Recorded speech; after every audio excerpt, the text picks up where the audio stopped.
La divine volonté, pas à pas, par Safia, petite épouse de l'Esprit Saint. La Reine du Ciel, dans le royaume de la volonté divine, à Luisa Picaretta.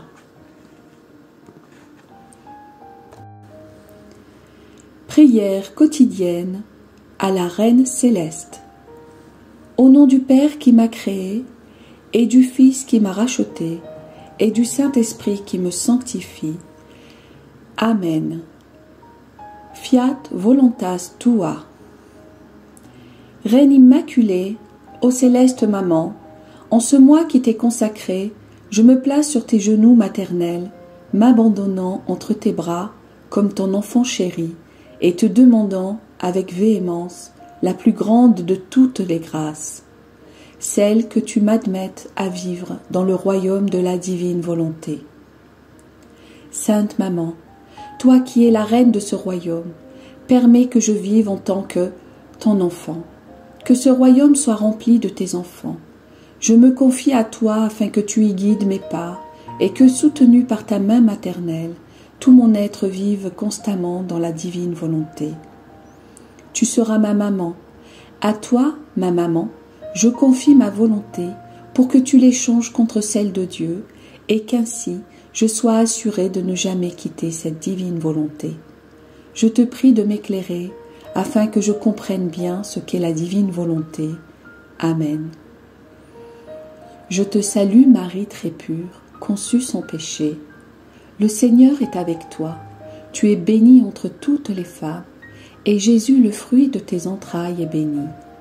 Sainte Marie, Mère de Dieu, co-rédemptrice du monde, Mère et Reine de la divine volonté, Immaculée Conception, Mère des vivants et de l'Église, prie pour nous pécheurs de toutes les générations, et veuille répandre l'effet de grâce de ta flamme d'amour à toute l'humanité, maintenant et à l'heure de notre mort.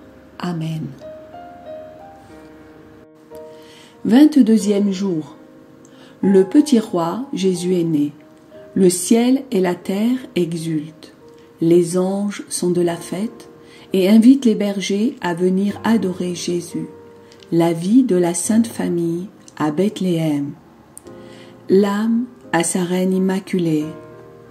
Aujourd'hui, Sainte Maman, un ardent d'amour m'habite et je tiens à être sur tes genoux maternels pour y revoir le céleste bébé dans tes bras.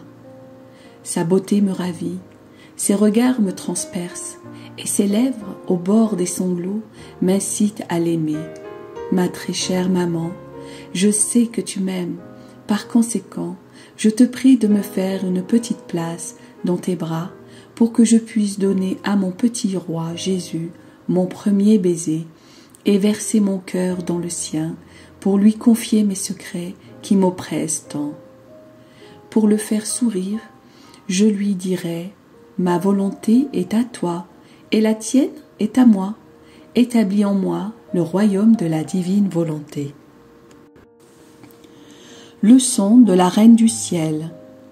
Ma très chère et mon très cher enfant, comme je suis impatiente de t'avoir dans mes bras et d'avoir le plaisir de dire à notre petit bébé roi, « Ne pleure pas, bel enfant, vois ma petite fille, mon petit-fils est avec nous, et elle et il veut te reconnaître comme roi, t'accorder la complète domination sur son âme et te laisser établir le royaume de la divine volonté en elle, en lui.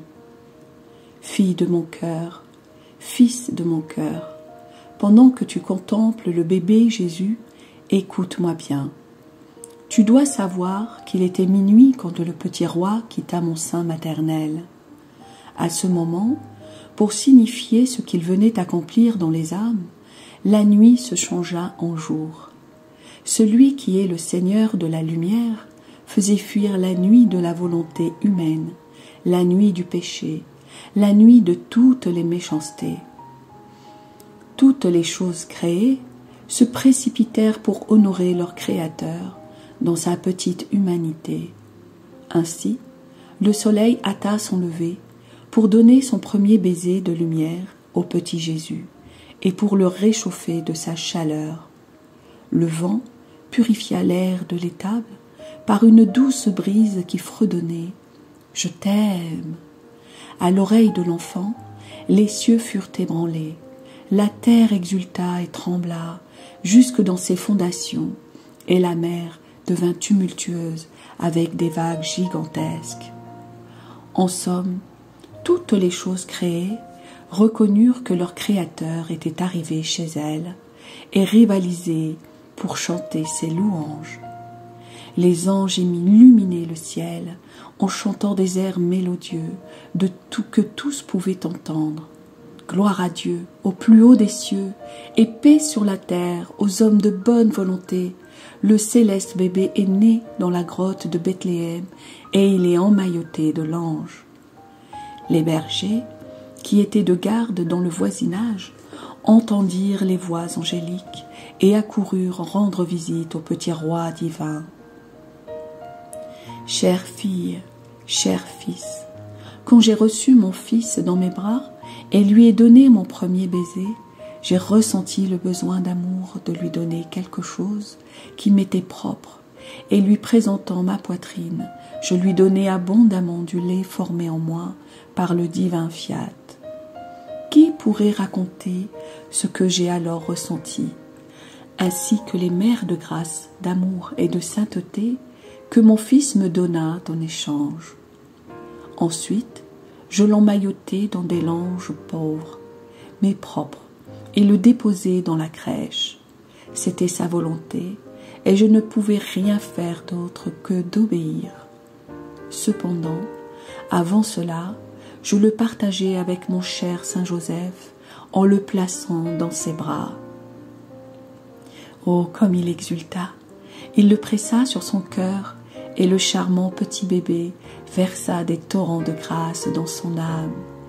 Puis, après que Joseph et moi eussions aménagé un peu de foin dans la mangeoire, je détachai Jésus de mes bras maternels pour l'y coucher. Charmé par la beauté du divin enfant, je restai à genoux près de lui, presque tout le temps, déployant les mers d'amour que la divine volonté avait formées en moi pour l'aimer, l'adorer et le remercier. Et que faisait le céleste bébé dans la mangeoire? Un acte continuel de la volonté de notre Père céleste, cette volonté qui était aussi la sienne. Il soupirait et pleurait, appelant ainsi toutes les créatures en leur disant par ses larmes d'amour « Venez tous, mes enfants, par amour pour vous, je suis né dans la souffrance et dans les pleurs. Venez tous pour connaître les excès de mon amour, donnez-moi un refuge dans vos cœurs. » Et c'était un va-et-vient continuel des bergers qui venaient le visiter. À chacun, il donnait un doux regard et un sourire d'amour, souvent accompagné de ses larmes. Maintenant, ma fille, mon fils, un petit mot pour toi. Tu dois savoir que toute ma joie était d'avoir mon cher fils Jésus sur mes genoux. Mais la divine volonté me fit comprendre que je devais le laisser dans la mangeoire, à la disposition de tout le monde, afin que ceux qui le voulaient puissent le prendre dans leurs bras, le caresser et l'embrasser comme s'il était leur propre enfant. Il était le petit roi de chacun, et par conséquent, ils avaient le droit de lui faire une douce promesse d'amour. Quant à moi, pour accomplir la volonté suprême, je me privai de mes innocentes joies de mère, commençant ainsi dans le travail et le sacrifice, mon rôle de donner Jésus à tous. Ma fille, mon fils, la divine volonté veut tout, y compris le sacrifice des choses les plus saintes, selon les circonstances mêmes, l'immense sacrifice d'être privé de Jésus. Cela est dans le but d'étendre davantage son royaume et de multiplier sa vie. En fait, quand la créature est privée de Jésus et de son amour, son héroïsme est si grand qu'il produit une nouvelle vie de Jésus et lui procure une nouvelle demeure. Par conséquent, cher enfant, sois attentive, sous aucun prétexte, ne refuse jamais rien à la divine volonté. L'âme à sa reine immaculée, Sainte Maman, tes leçons si belles me confondent. Si tu veux que je les mette en pratique, ne me laisse pas seule. Si tu me vois succomber sous le poids énorme de la privation de Dieu, presse-moi sur ton cœur maternel. Ainsi, je me sentirai si forte que jamais je ne refuserai rien à la divine volonté. Petite pratique. Pour m'honorer aujourd'hui, tu viendras 3 fois visiter le petit bébé Jésus en embrassant ses petites mains et en lui faisant 5 actes d'amour pour honorer ses larmes et apaiser ses pleurs. Oraison jaculatoire. Sainte Maman, verse les larmes de Jésus dans mon cœur, afin que triomphe en moi la divine volonté. Amen. Fiat voluntas tua.